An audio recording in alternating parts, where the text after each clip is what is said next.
2022년 한의연합감리교회 사순절 특별 새벽연합집회 4월 7일 말씀을 전할 몽고메리 주님의 교회 유혁재 목사입니다. 오늘 아침 우리에게 주신 하나님 말씀은 마가복음 6장 1절부터 6절의 말씀입니다. 예수께서 거기를 떠나사 고향으로 가시니 제자들도 따르니라. 안식일이 되어 회당에서 가르치시니 많은 사람이 듣고 놀라 이르되 이 사람이 어디서 이런 것을 얻었느냐? 이 사람이 받은 지혜와 그 손으로 이루어지는 이런 권능이 어찌 됨이냐? 이 사람이 마리아의 아들 목수가 아니냐? 야고보와 요셉과 유다와 시몬의 형제가 아니냐? 그 누이들이 우리와 함께 여기 있지 아니하냐 하고 예수를 배척한지라. 예수께서 그들에게 이르시되 선지자가 자기 고향과 자기 친척과 자기 집 외에서는 존경을 받지 못함이 없느니라 하시며 거기서는 아무 권능도 행하실 수 없어 다만 소수의 병자에게 안수하여 고치실 뿐이었고 그들이 믿지 않음을 이상히 여기셨더라. 이는 하나님 말씀입니다. 말씀을 주신 하나님께 감사를 드립니다. 함께 기도하시겠습니다. 우리의 목자가 되신 하나님, 주님 앞에서 겸손하게 오늘을 살아가기 원합니다. 겸손하나 유약하지 않게 하여 주시며 주님의 인도하심에 복종하게 하여 주시옵소서. 주님께서 우리에게 놀라운 잠재력을 주셨으나 그 힘을 가지고 우리가 짓는 것은 악함과 고통뿐입니다. 주님의 손에 붙잡힐 때에 비로소 우리의 인생은 바르게 사용됩니다. 말이 굴레를 씀으로써 자신의 주인에게 복종하듯이 우리로 하여금 성령의 일깨우심과 마음의 훈련을 통하여 주님의 인도하심에 복종하게 하옵소서. 내가 이리저리 방황할 때 주님께서 확신을 주시고 주님이 원하시는 길로 돌아오게 하여 주옵소서. 오늘도 우리에게 그리스도의 마음을 주시어 주님이 기뻐하시는 것을 우리도 기뻐하게 하시고 주님의 인도하심을 온전히 따라가게 하여 주옵소서. 예수님의 이름으로 기도하옵나이다. 아멘. 마가에 따르면 예수님이 고향으로 가신 이유는 그들을 가르쳐 예수님이 어떤 분이신지를 알려주기 위해서였습니다. 예수님은 늘 가르침을 통해서 말씀을 통해 자기가 누구인지를 사람들에게 보여주셨습니다. 오늘도 예수님은 가르침, 말씀을 통해 그분이 누구인지를 우리에게 보여주시고 또 그분이 내게 어떤 분인지를 깨닫게 해주십니다. 오늘 아침 내게 주시는 말씀을 통해 예수님과 나와의 관계를 다시금 점검해보고 오늘도 한 걸음 더 주님께 가까이 다가가는 저와 여러분이 될 수 있기를 축복합니다. 예수님은 고향 마을의 한 회당에서 사람들을 가르치셨습니다. 그날은 안식일이었습니다. 아쉽게도 성경은 그날 예수님이 하신 말씀, 가르침에 대해서는 자세하게 언급하고 있지 않습니다. 다만 그날 거기에 있던 많은 사람들이 그 가르침, 말씀을 듣고 놀랐다는 점에 주목하고 있을 뿐입니다. 당시 회당은 말씀을 가르치는 곳이었기 때문에 예수님이 회당에서 말씀을 가르치신 것은 그렇게 놀랄 만한 일은 아니었을 것입니다. 그렇다면 그날 거기에 있던 사람들이 놀란 이유는 무엇이었을까요?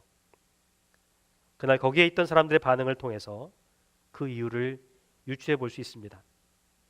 그들의 반응은 세 가지 정도로 나타났습니다. 어떤 사람들은 이렇게 반응했습니다.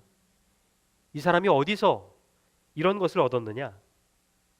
아마도 자기들이 알고 있던 예수로부터는 도저히 이런 지식이 나올 수 없다고 생각했던 것 같습니다. 어떤 사람들은 또 이렇게 반응했다고 하죠. 이 사람의 받은 지혜와 그 손으로 이루어지는 이런 권능이 어찌 됨이냐? 고향 사람들은 예수님의 지혜와 능력에도 주목했습니다. 하지만 결론적으로 그들은 예수님의 지혜와 능력도 부인하고 있습니다. 그들이 아는 예수님은 누군가를 가르칠 만한 지식도 없었고 또 그만한 지혜와 능력도 갖추지 못한 사람인데 그날 예수님의 가르침, 그 말씀은 하나님 말씀에 대한 지식으로 가득했고 지혜 그 자체였기 때문입니다. 이들의 속내는 곧 이런 반응으로 이어졌습니다. 이 사람이 마리아의 아들 목수가 아니냐? 그들에게 예수님은 그저 마리아의 아들 목수에 불과했던 것입니다. 그런데 이런 사람이 회당에서 말씀을 전하고 있으니 고향 사람들에게는 거리낌이 되고 불편할 수밖에 없었던 것이죠.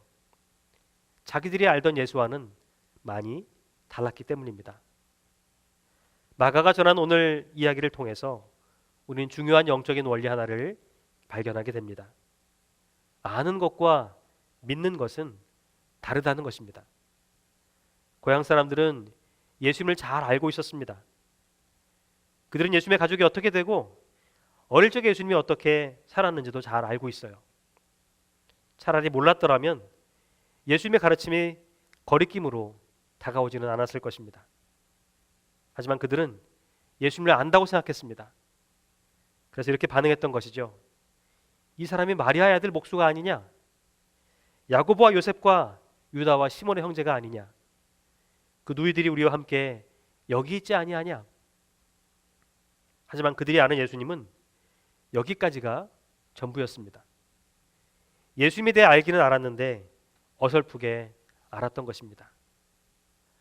한인연합감리교 성도 여러분, 이처럼 어설프게 아는 것이 더 무서운 법입니다.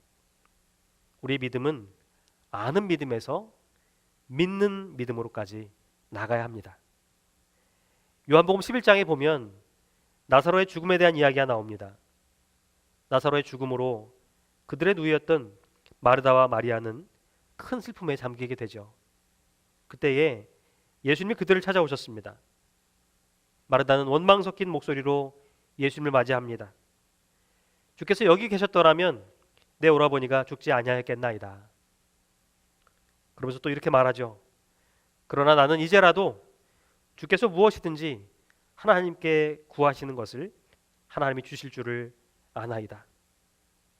그녀는 이제라도 예수님을 구하시면 하나님이 주실 것을 안다라고 말합니다.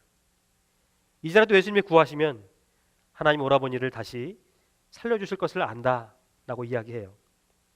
그런데 그 다음 절을 보게 되면 예수님께서 내 오라비가 다시 살아나리라 하셨을 때에도 그녀는 이렇게 대답합니다.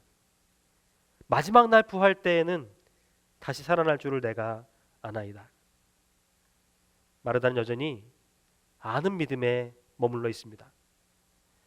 나사로가 다시 살 것이다 말씀하셨을 때에 안다라고 대답은 했지만 아직 믿지는 못했던 것입니다. 예수님이 살리시는 분이라는 것을 알고 있었지만 문제 앞에서 그것을 믿지는 못했던 것이죠. 이처럼 아는 것과 믿는 것은 다른 것입니다. 이것이 바로 예수님의 고향에서 벌어진 일의 핵심이었습니다. 예수님을 안다고 하는 사람들은 많았지만 예수님을 믿는 사람들이 없었기 때문에 예수님은 거기서 아무 권능도 행하실 수가 없었습니다. 마가는 이렇게 덧붙입니다. 예수께서 그들이 믿지 않음을 이상히 여기셨더라. 안타깝게도 예수님의 고향에서 사역은 이렇게 끝이 나고 맙니다. 거기서는 아무런 권능도 행하실 수가 없어 다만 소수의 병자에게 안수하여 고치실 뿐이었고, 그것은 다름 아닌 불신, 믿지 못함 때문이었습니다. 오늘 아침 우리 주신 말씀을 통해 스스로의 믿음을 한번 들여다보았으면 좋겠습니다.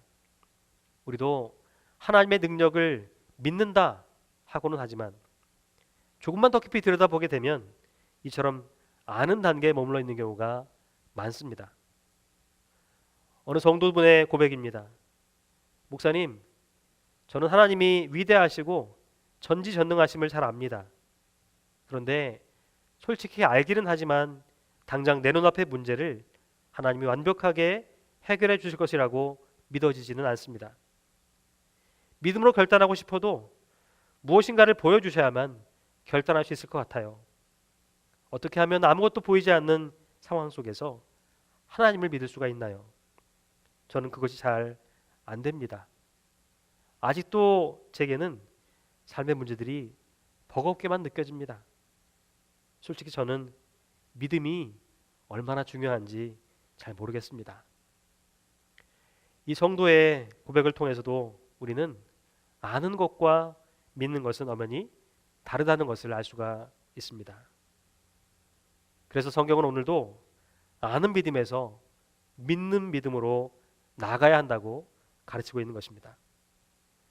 사랑하는 한연합감리교 성도 여러분, 지금 우리의 믿음은 아는 믿음에 머물러 있지는 않습니까? 예수님은 아는 믿음에 머물러 있는 마르다에게 다시 말씀하십니다. 무릇 살아서 나를 믿는 자는 영원히 죽지 아니하리니 이것을 내가 믿느냐? 예수님은 이것을 내가 아느냐? 하고 묻지 않으시고 이것을 내가 믿느냐? 하고 다시금 분명하게 물으십니다. 마르다의 믿음을 기대하셨던 것입니다. 놀랍게도 앞에서 2번씩이나 아나이다, 압니다 고백했던 마르다는 예수님의 질문에 이렇게 고백합니다. 주여, 그러하외다. 주는 그리스도시요 세상에 오신 하나님의 아들이신 줄 내가 믿나이다.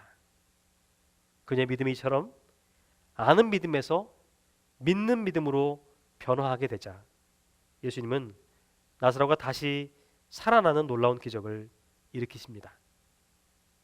여기서 우리는 또 한 가지 중요한 영적인 원리를 발견할 수 있습니다. 그것은 기적이 믿음을 불러일으키는 것이 아니라 믿음이 기적을 불러일으킨다는 사실입니다. 순서를 바로 잡아야 됩니다.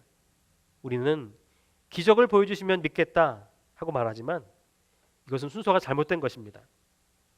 사랑하는 한연합교회 성도 여러분, 기적을 경험하고 결단하는 것이 믿음이 아닙니다. 성경이 전하는 믿음은 결단한 뒤에 기적을 경험하는 것입니다. 믿기로 결단하고 나아가면 보이지 않았던 것들이 보이기 시작합니다. 믿음으로 결단하고 나아가면 하나님을 알아가게 됩니다. 이것이 성경이 전하는 믿음인 것입니다. 예수님의 고향 사람들이 예수님의 기적을 보지 못해서 믿지 못한 것이었습니까? 아닙니다.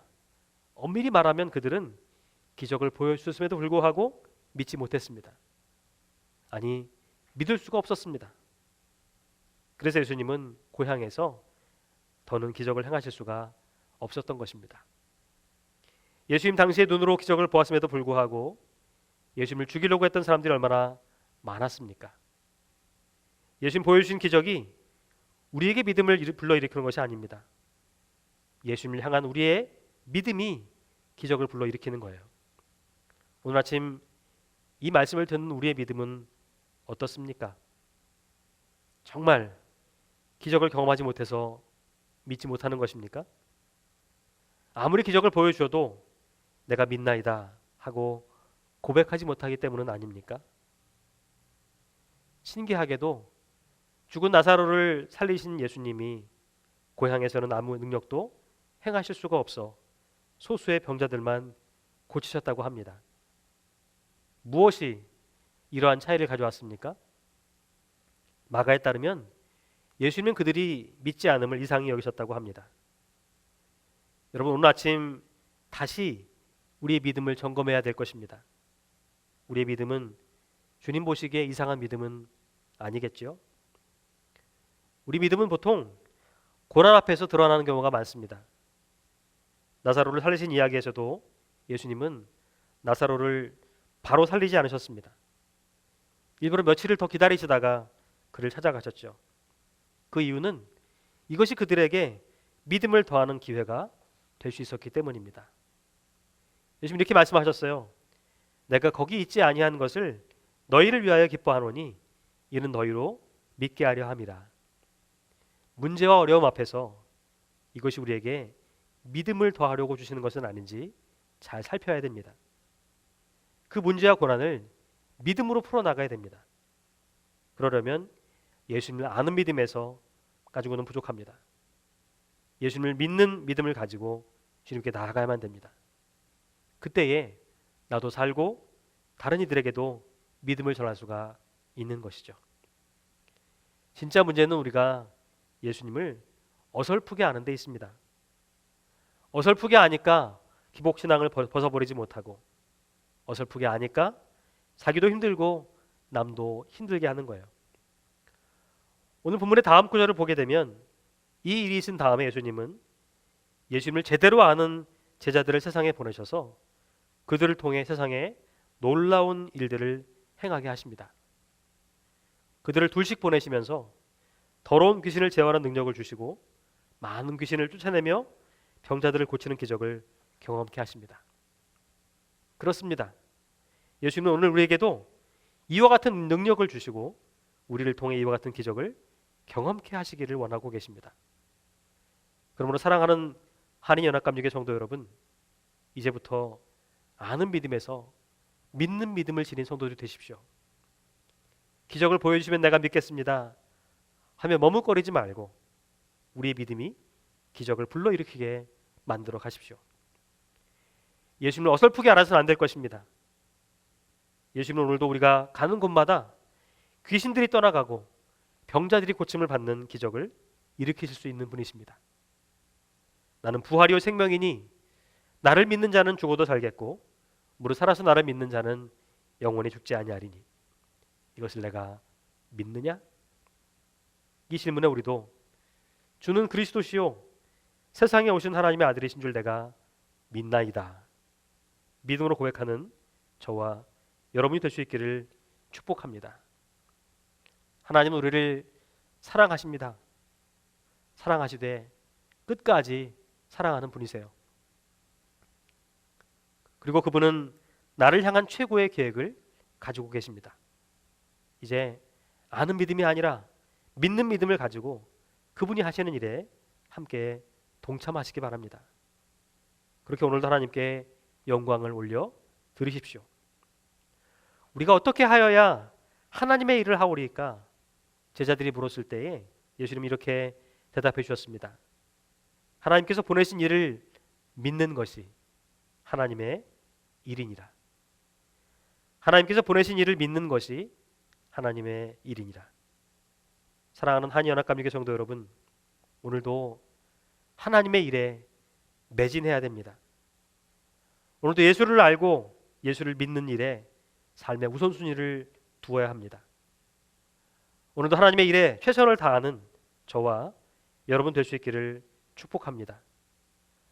오늘도 말씀을 붙들고 주 안에서 승리하시기를 주님의 이름으로 부탁드립니다. 함께 기도하겠습니다. 하나님, 그동안 우리는 하나님의 능력을 안다고 하면서도 정작 그 능력이 우리 삶 가운데 위대한 영향력을 끼칠 것이라는 사실은 믿지를 못했습니다. 그래서 성도라 하면서도 때로는 믿지 않는 사람들과 다를 바 없는 삶을 살았습니다. 이제 예수님을 믿고 따르기를 소망합니다. 기적이 일어나면 믿겠다는 철없는 생각을 버리고 고난이 찾아왔을 때에 더욱 믿음의 자리로 나아가겠습니다. 또한 하나님의 영광이 우리의 삶에 최고의 기쁨을 기억하며 살겠습니다. 아버지 되신 하나님이 가장 위대하시다는 사실을 삶 속에서 늘 고백하며 살겠습니다. 오늘 하루도 주님께 맡깁니다. 믿음으로 열어가는 성도들의 삶 가운데 기적이 경험되는 하루가 되게 하여 주시옵소서. 예수님의 이름으로 기도하옵나이다. 아멘.